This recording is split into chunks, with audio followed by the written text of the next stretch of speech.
Welcome to Padma's video. இன்றைக்கி நான் உங்களுக்கு தக்காளி சோயா ஈஸி கறி செய்ய போகிறேங்க.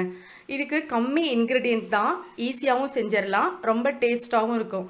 இது தக்காளியில் செய்கிறதுனால நம்ம தக்காளி சேர்க்காத எந்த ரைஸாக இருந்தாலும் அதுக்கு சூப்பராக சைட் டிஷ் இருக்கும். இது இப்போ நான் இன்றைக்கி பீஸ் புலாவுக்கு தான் இது செஞ்சுருக்கேன். நமக்கு பீஸ் புலாவுக்கு தக்காளிலாம் போட மாட்டோம் பாருங்கள்.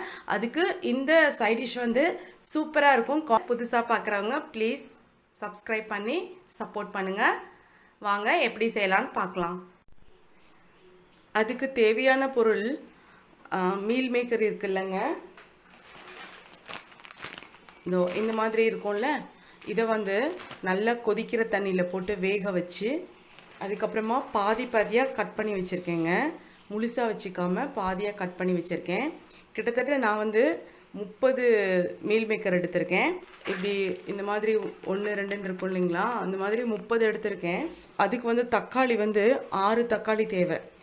இப்போ நான் 15 எடுத்தோம்னா ஒரு 3 தக்காளி போதும். ஸோ நான் 30 எடுத்திருக்கனால 6 தக்காளி, அதுக்கப்புறமா இஞ்சி பூண்டு, அதுக்கப்புறமா மிளகாத்தூள், அதுக்கப்புறம் உப்பு, அவ்வளோதாங்க. கடாயில் எண்ணெய் ஊற்றிருக்கேங்க, அது நல்லா காஞ்சிருச்சு. இப்போ நம்ம இந்த மீல் மேக்கரை அதில் இருக்க தண்ணியெல்லாம் நல்லா பிழிஞ்சிருங்க. பிழிஞ்சிட்டு போட்டுக்கலாம்.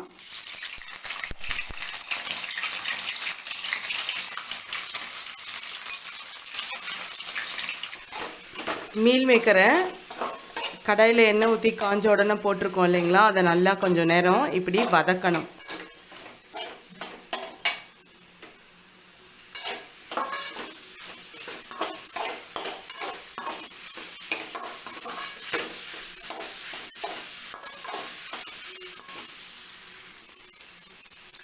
இப்போ நம்ம தேவையான அளவு மிளகாத்தூள் போட்டுக்கலாம்.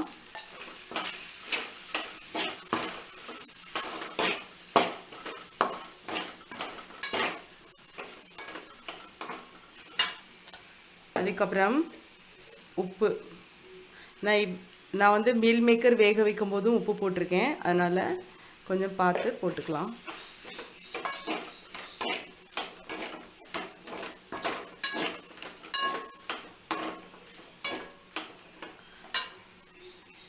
இப்போது நம்ம அரைச்சி வச்ச தக்காளி இஞ்சி பூண்டு,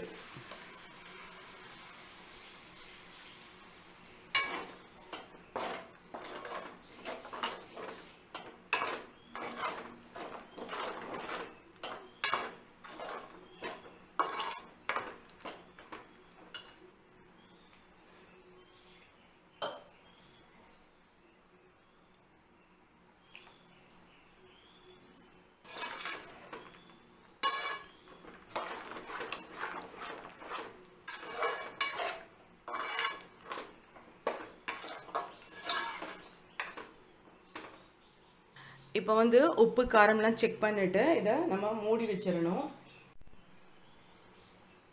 மூடி வச்சிடலாம். அடுப்பை சிம் பண்ணிவிட்டு அப்பப்போ திறந்து கிளறி விட்டுட்டே இருக்கலாம். அது நல்லா ஃப்ரை ஆகி வந்த உடனே ஆஃப் பண்ணிடலாம். பாருங்கள், நல்லா நம்ம தண்ணியாக இருந்தது, இப்போ கொஞ்சம் கம்மியாக இருக்குங்க, கெட்டிப்பட்டிருக்கு. இன்னும் கூட நல்லா குறையணும். மூடி வச்சிடலாம்.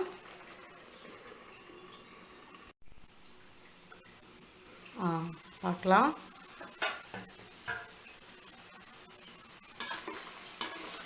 நல்லா ட்ரை ஆயிடுச்சுங்க, சூப்பராக ரெடி ஆயிடுச்சு.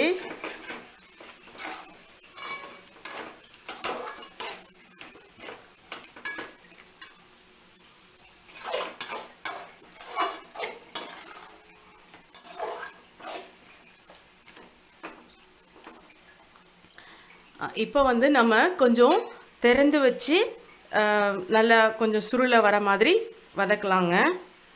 இனி திறந்து வச்சிடலாம். நல்ல சுருளை வந்துருச்சுங்க. நம்ம அடுப்பை ஆஃப் பண்ணிடலாம். சூப்பராக ரெடி ஆயிடுச்சு. இதை நம்ம ட்ரான்ஸ்ஃபர் பண்ணிடலாம் பிளேட்டுக்கு.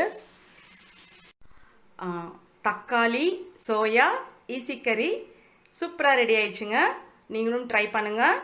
இந்த வீடியோ உங்களுக்கு பிடிச்சிருந்துச்சுன்னா ஷேர் பண்ணுங்கள், லைக் பண்ணுங்கள், கமெண்ட் பண்ணுங்கள். புதுசாக பார்க்குறவங்க ப்ளீஸ் சப்ஸ்கிரைப் பண்ணி என்னோட சேனலை சப்போர்ட் பண்ணுங்கள். தேங்க்ஸ் ஃபார் வாட்சிங்.